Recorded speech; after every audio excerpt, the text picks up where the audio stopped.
یه وقتا یه حالیم شد کم میبینمت. من که اینجام همش تو میری.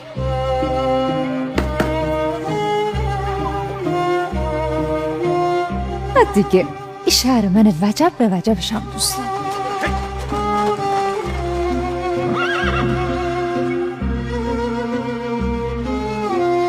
مثلا بکن. چی بگم؟ از آدمای شهرم؟ از تو؟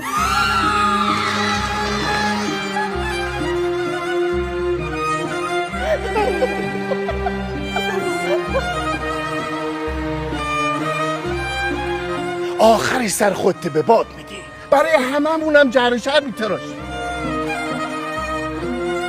به سلامتی ایران. سلامتی.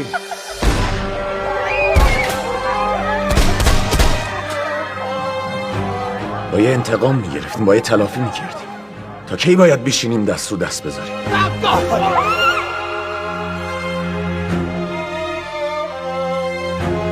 این سرزمینی نباید خالی هم مرد باشه.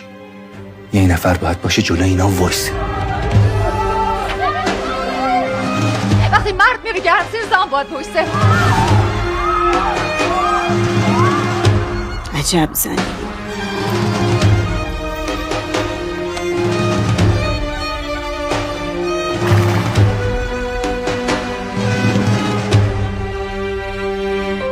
برای چی خجالت میکشی از رد بخیات؟